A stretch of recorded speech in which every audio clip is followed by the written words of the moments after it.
Well, hospital porters' pride and dignity stop the New World Order. Welcome to HPANWO TV. I hadn't meant to do a part 2 of this just yet, my Bilderberg Group 2013 special, but I thought I should do because I've been looking at some of the media coverage of this event. Now, for instance, I've just been hearing this little 4-minute radio clip here from an interview with James McConaughey, who authored a book called The Rough Guide to Conspiracy Theories. I read a bit of that actually, and it's pretty crap. It's about basically taking a piss out of us.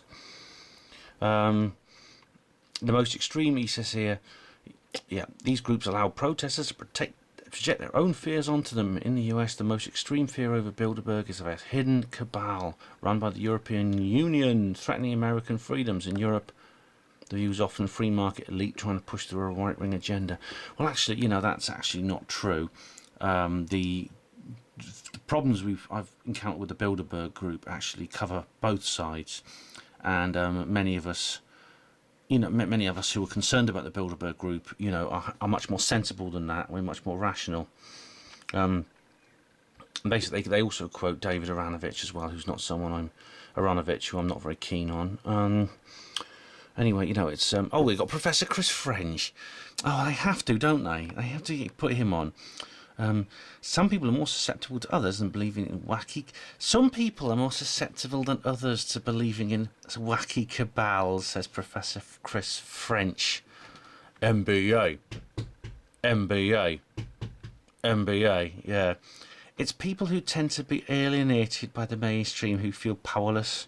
They need to have a sense of control. And there's no evidence. I don't know if you read my article about the Conspiracy Theory Day at the British Humanist Association. Anyway, guess what? The BBC, I was wrong about what I said earlier. The BBC National News have covered it, and they covered it here.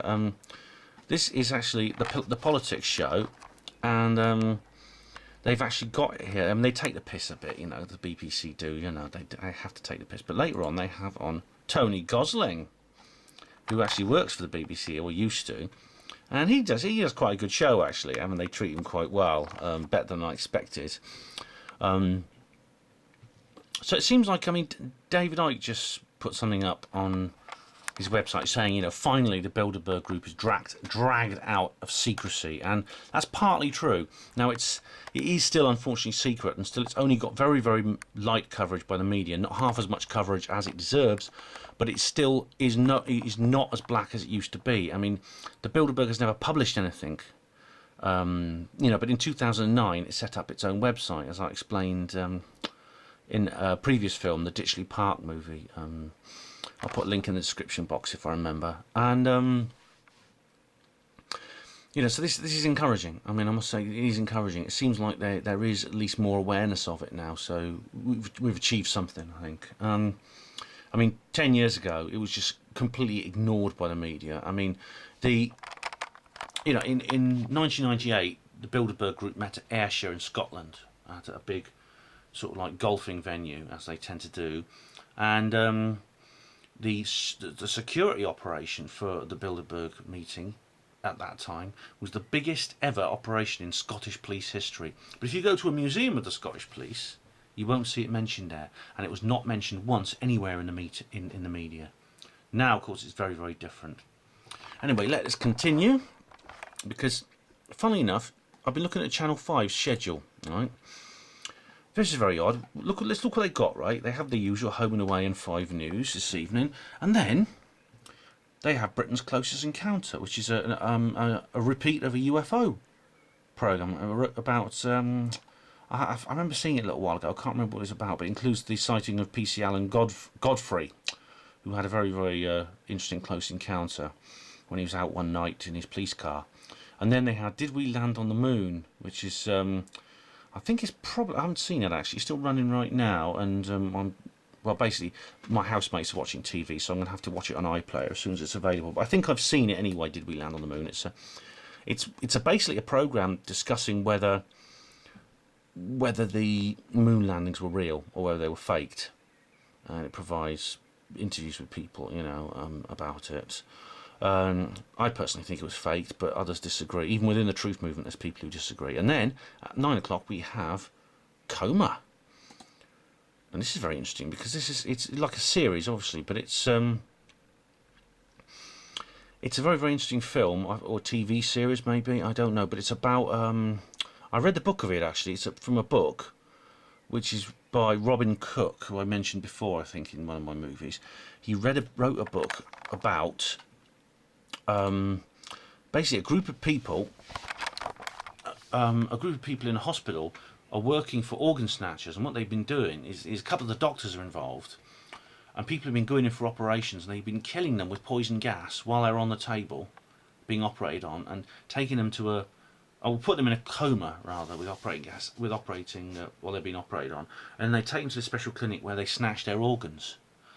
That's very, very interesting. It's a very interesting book, and they made a film about it.